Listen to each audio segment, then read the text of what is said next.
The bill came to $412. 6 people. Nobody reached for it. Not slowly, not politely, nobody reached at all. 3 of them were carrying credit card balances they hadn't mentioned to anyone at that table. 2 were one missed paycheck away from real trouble. And the woman sitting near the end, the one who had spent the entire dinner quietly feeling like the poorest person in the room, had $71,000 invested and not a single dollar of consumer debt. Same table, same food, same night, completely different lives. Her name was Delia, 34. She made $68,000 a year doing operations work for a mid-sized logistics company, which is the kind of job nobody asks a follow-up question about at dinner. She had parked 3 blocks away so nobody would see her car, a 2014 sedan with 140,000 miles on it and a rattle in the passenger door she had stopped noticing. She had done the math on everyone else at that table before the appetizers arrived. The watch across from her, the bag hanging off the back of a chair, the keys sitting face up on the table, brand showing, like they had landed there by accident. Every signal in that room said the same thing to her. They are ahead of you. She was wrong. Not slightly wrong. Wrong in the way that changes how you see every room you walk into for the rest of your life. Stay with me.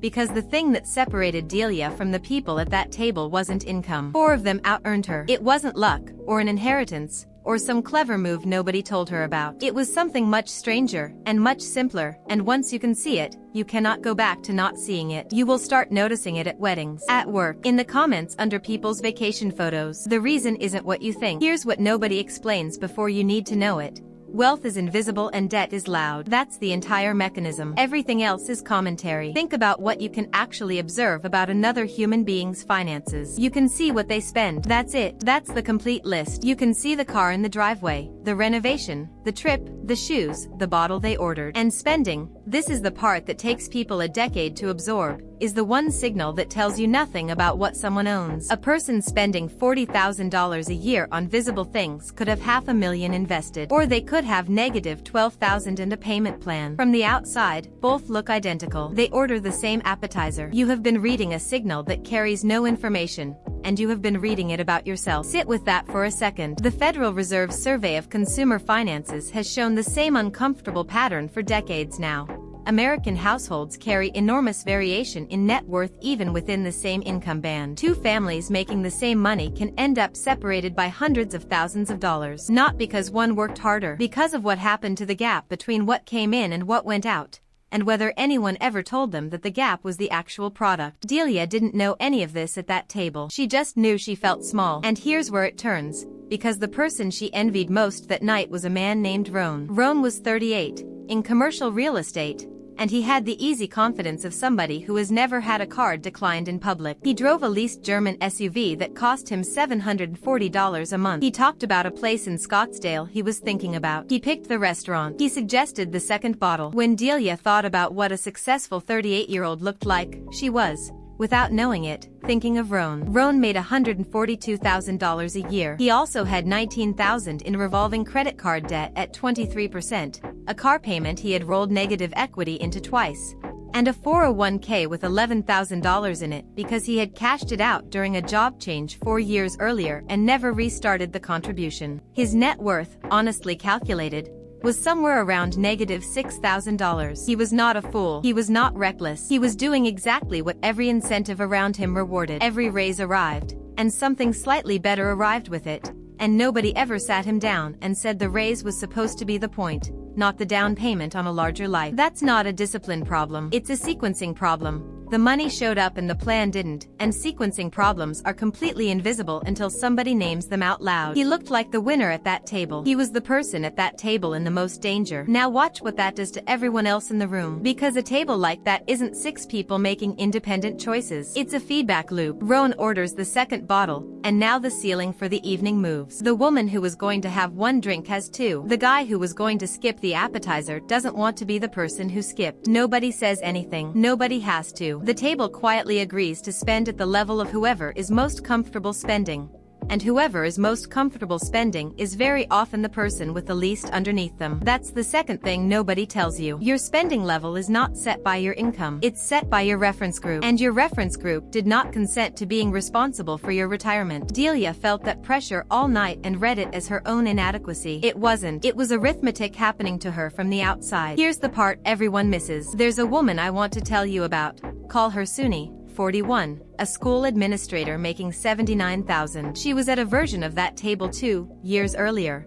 And she made a decision that sounds so small it's almost embarrassing to describe. She decided she would stop deciding in the moment. Not stop spending, stop deciding. She set up a transfer for $400 on the same day her paycheck landed into a brokerage account holding a low-cost total market index fund. Not on the 15th, not whatever's left. The same day, before the money had a chance to become an opinion. Then she did nothing for 19 years. She got raises. She increased the transfer twice. Once to $550 and once to $700, both times in the same week the raise hit, before she had adjusted to it. She is not a genius. She could not tell you what the market did in any given year and she does not want to know. Run the numbers on $400 a month for 25 years at a 7% annual return.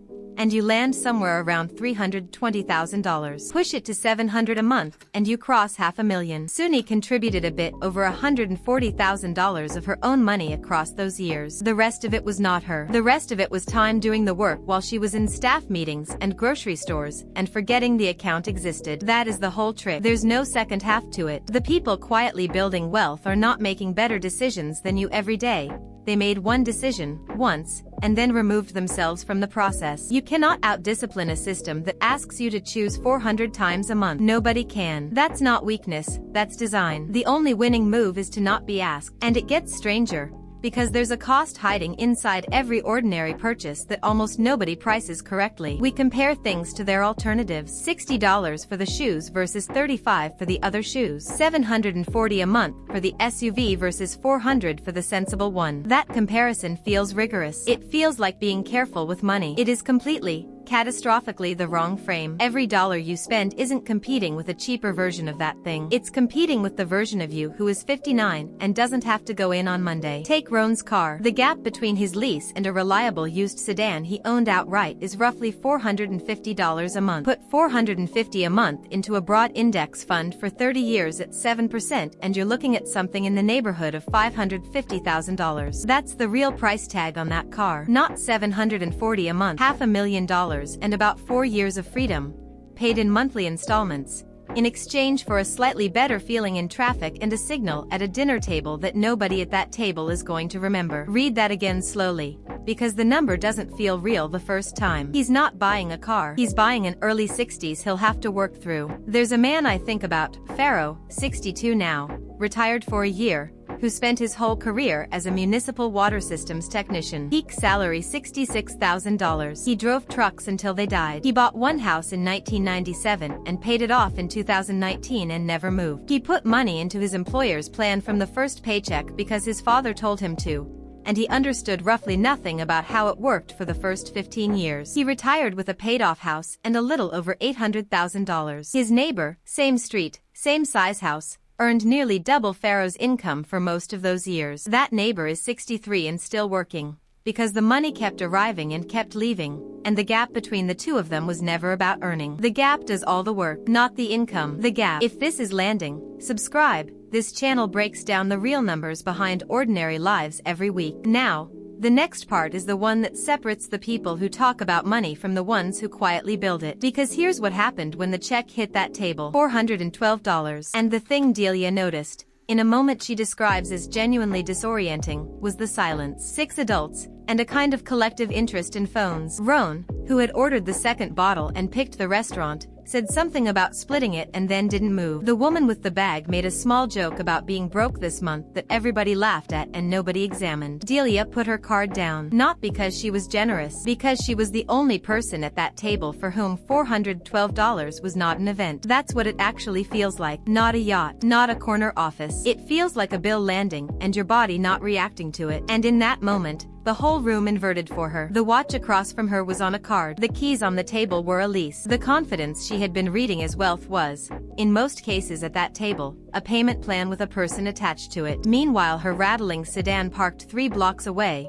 the thing she'd been ashamed of all night, was the only vehicle at that restaurant that belonged entirely to its owner. The people who looked rich were broke. The plain one was free. Once you see it, you'll see it everywhere. And I want to be careful here, Because the point is not to walk around feeling superior about other people's debt. Most of them didn't choose this in any meaningful sense. They inherited a set of defaults nobody flagged as optional. The point is much more useful than superiority. The point is that the signal you have been measuring yourself against is fake, and you can stop. So what do you actually do? Start with one question before anything over a couple $100. Am I buying this for the use of it, or for the read of it? Not a moral question, a factual one. Sometimes the honest answer is the read, and you buy it anyway. And that's fine, you just did it with your eyes open. Most of the time you'll find the desire quietly deflates when you name it. Automate before you optimize. Pick a number that feels slightly too small, set it to move on payday, and leave it. Small and automatic beats large and heroic every single time. Because heroic requires you to show up and you won't, forever. Move your emergency cash to a high-yield savings account this week. It takes about 15 minutes, and the rate difference between a big bank checking account and a competitive online savings account is not a rounding error. On $10,000, it's the difference between earning almost nothing and earning a few $100s a year for doing absolutely nothing. Mute the feed. Not dramatically. Just quietly unfollow the accounts that make you feel behind. You are not weak for being affected by them. They are engineered by professionals to affect you. Removing the input is not avoidance, it's maintenance. And start in the calm corner. Broad, low-cost index funds inside a retirement account. Boring on purpose. You are not trying to be clever, you are trying to be present for 30 years. And clever is what makes people leave. Above all, judge yourself on trajectory, not position. Where you are is mostly a story about where you started and what nobody told you. Where you're heading is the only part you're actually holding. If you want the piece underneath all of this, how the accounts fit together, what order to fill them in, what to do first if you're starting from zero, I've got a video on financial foundations that pairs with this one. Watch that next. Now go back to that table. $412. 6 people, nobody reaching. 3 of them carrying balances they'll be paying interest on for years, at rates that quietly undo every raise they get. 2 of them a single missed paycheck from a phone call they don't want to make. And 1 woman who spent the whole night feeling like the poorest person in the room, sitting on $71,000 and no debt, holding the only real thing at the table.